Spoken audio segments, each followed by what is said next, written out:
mathematician, lawyer, orator, political theorist, consul, and constitutionalist. Now let's see what he said about it. He said, Cicero, the Natura Deorum, it says, human experience, moreover, and general custom have made it a practice to confer the deification of renown and gratitude upon distinguished benefactors. See, this is the origin of Hercules, of Castor and Pollux, of Asclepius or Asclepios, and these benefactors were duly deemed divine as being both supremely good and immortal because their souls survived and enjoyed eternal life. In the next one, he says, in Greece they worship a number of deified human beings.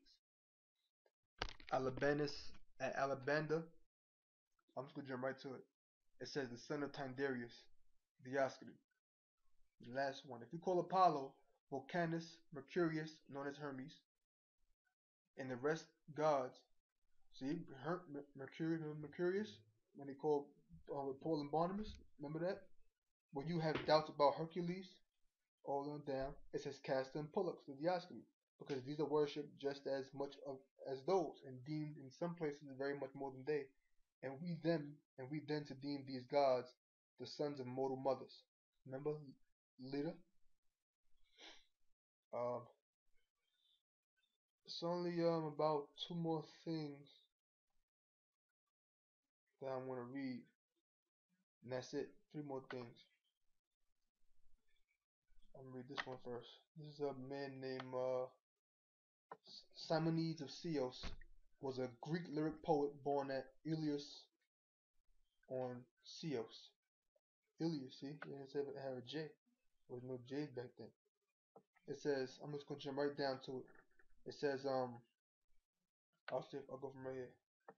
It says, fond of drinking, convivial company, and vain displays of wealth. This aristocrat's clouding Caprius or Capricious dealings with Simonides are demonstrated in a traditional account related by Cicero. We just read about him, the Roman statesman, lawyer, remember that?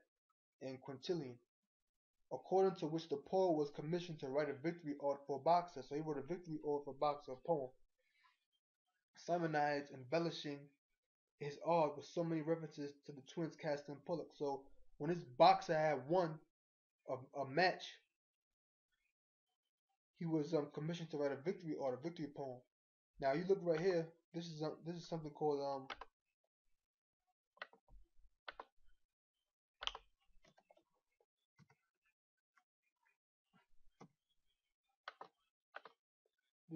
a philosophical dictionary. Voltaire. Who's Voltaire? Francis Murray Oriette. Voltaire. Matter of fact, it could be another one. There's another one.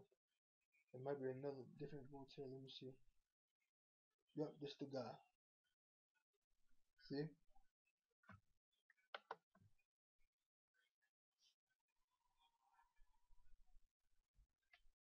Was a French Enlightenment writer, historian and philosopher, famous for his wit, so on and so forth. Known by his nom de plume. I'll talk mention that nom de plume. Let's see what that means. Okay, literary double is a pseudonym adopted by an author. Okay, good. So now we know what that means. So it said in this thing by Voltaire, Xenophanes, Bayle has made the article Xenophanes a pretext for making a panegyric on the devil. As Simonides, we read about him, formerly seized the occasion of a wrestler winning the prize of boxing in the Olympic Games to form a fine ode in praise of Castor and Pollux. That's all we needed to know. So people actually mentioned that throughout history, man. So it said Simonides embellished his ode, and this is what page is ebooks, Voltaire dictionary. You probably can just type in a philosophical dictionary Voltaire and just pop right up. Type in a philosophical dictionary Voltaire and should pop right up. Or you can just look up here, you know. Hopefully you can see that. It says that poem makes so many references to Castor and Pollux, heroic archetypes of the boxer. Remember Pollux was a boxer? That Scopas told him to collect half the commission fee from them, or he would pay the other half. Simonides, however, ended up getting much more from from the mythical twins than just a fee. He owed them his very life.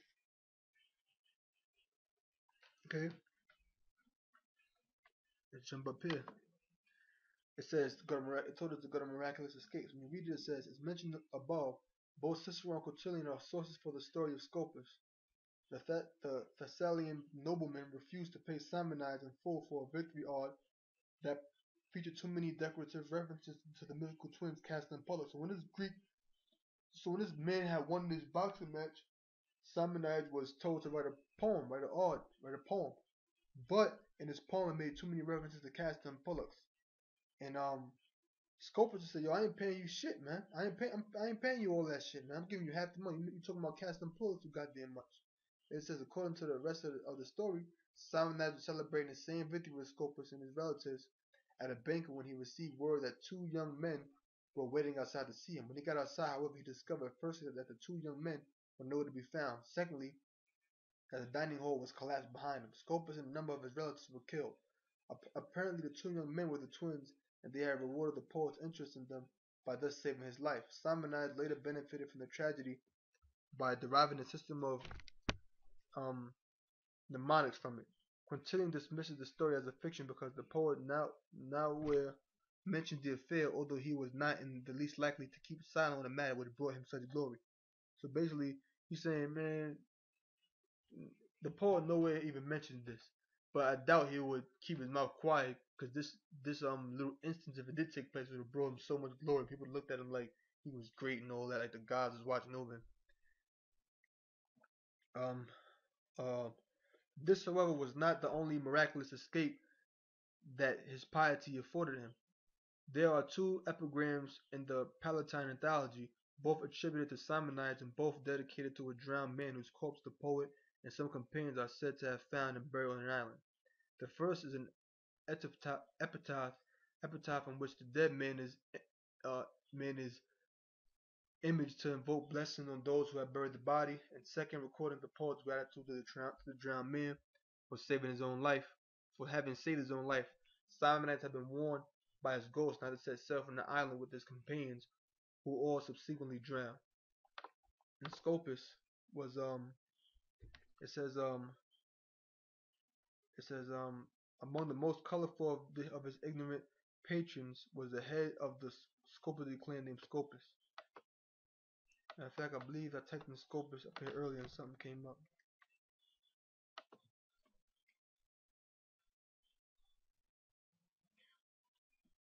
Well, you get the gist of it. And it's the last thing. You know what? I was reading what Saint Elmo's Fire say. This Saint Elmo's Fire on Wikipedia. I'm just going to jump right down to it. In fact, it says St. Elmo's fire is a weather phenomenon in which luminous plasma is created by a colorful discharge. You know, fucking eats all this shit from a sharp or pointed object in a strong electric field in the atmosphere, such as those generated by thunderstorms or created by a volcanic eruption. It says, let's go right to the point. Notable observations. I can read this right here if y'all want. It says notable observations. In ancient Greece, the appearance of a single one was called Helen, Helene, meaning torch, and two were called Castor and Pollux. Occasionally, it was associated with the Greek element of fire as well as one of the Paracelsus's elementals, specifically the salamander, or alternatively with a similar creature referred to as an actinicy. And you go to that, it means this is wiki answers, and it means a Greek term for a subcategory of magical fire, salamander, or magical fire, salamander. It is equivalent of what we now refer to as St. Elmo's fire. And that's really it. I'll read this right here. And that's gonna be it.